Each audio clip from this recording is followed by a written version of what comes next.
Greetings, beautiful dreadfuls. Questions that I've been asked a lot this week is what type of dreadlocks shall I get? How many different types are there? So these are the ones that I generally work with. The first one is human hair. So human hair, it actually comes on a weft, and I get the crochet hook and I make these beauties out of it. So this is done with a 0.6 crochet hook. I like to leave one end blunted and one end open, and that's really because some people like to have the choice of either attaching with that end and having a dud end. Generally the boys like the dud end and the girls like the free end, or if they want a free end, then I just chop this end off, brush it out, and I leave this end hanging. And again, these come in, I generally buy my hair from China because it's cheap. It's AAA grade Remy hair, and I just go for different colours. Generally I put in a lot of browns. A lot of my clients are have got the different shades of browns, and I colour match their hair, order in the weft, and then make up either dreadlocks, the diameter like these. These are usually, I try and make these to be 10 mil, 1 centimetre. Alternatively, the smallest ones I make are 0.4 to 0.6 centimetres, which is 4 to 6 millimetres. So that's the human hair. The other type of hair that I use is the kanekilon. The kanekilon is great because you can get these fantastic colours, and again I crochet. It comes in a big bundle of hair, and then I crochet these beautiful dreads. I usually, when I make them, I use a loop in case people do want to do the attaching with a braid. You can attach these with a braid, or you can dread them into your own hair and make a dread that's more permanent than just attaching with a braid and an elastic band. So they are generally, again, I try and do those about a centimetre in diameter.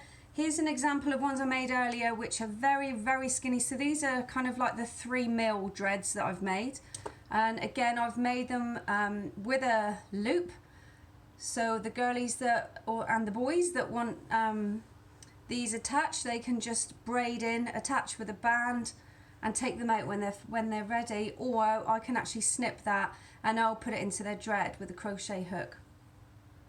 And I've left these ends free, and you can see that I've actually done these a little bit kind of ombre, so they're darker nearer the roots, and then they actually get lighter at the ends, which is a more kind of natural look, that kind of sun bleached surfy kind of look that you get. Then the other two types of dreads that I've got here are these woolly dreadlocks. Again, your vegan clients will not want these, so don't be offering woolly dreadlocks to your vegan clients, but these are made from wool, and they're like, this one is actually wrapped with embroidery cotton, so it's been decorated a little bit, and they make a good addition if you want to just kind of break up the texture a little bit.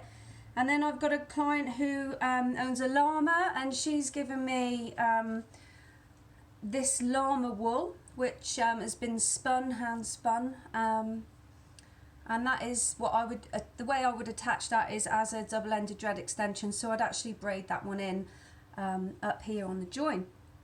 So have a think about what type of dreadlocks that you would like.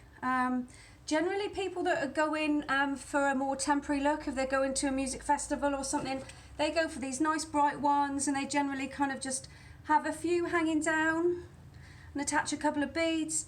And again, the people that are also, just want some temporary ones, they also have woolies, and they just kind of have them attached. People who want the more permanent dreadlocks, they generally have the human hair dreadlocks, which are more than double the price of the synthetic dreadlocks because the hair is expensive, and they generally have half a head, full head, or some peekaboos, which are just maybe a few peeking out, so people can't actually see that you've got dreads unless you choose to show them. And then again, the llama wool. So yeah, that's the types that I'm using at the studio in the moment. The synthetic hair, the kanekilon dreadlocks, they really hold their colour. So if you want brightness that doesn't fade quickly, I would go for a synthetic. Human hair does tend to fade if you put the colours on it. I use the Manic Panic if I'm going to be dyeing dreadlocks, because it's a vegan one and it's plant-based, so there's not too many nasty chemicals in that one. And then the other thing that people do as well is they come and they want them wrapped. So can you see? I don't think you can see. There's one here that's, ooh, yeah, kind of got this that I've made, that you can just tie embroidery thread up and you can put beads on the end and make all different colours. This is one that's dyed actually with Manic Panic, which is the pink. That's human hair. Now that will fade after a couple of washes. So really, if you want something that's going to last, colour-wise, it will be the synthetics, because they actually hold the colour. So just have a think about what kind of effect you want and how long you want it to last for. And then you can, you can have more of a plan about how you're going to go about things, whether you're going to have them braided in, whether you're going to have them dreaded in. Okay, hope that helps. Mwah, peace out.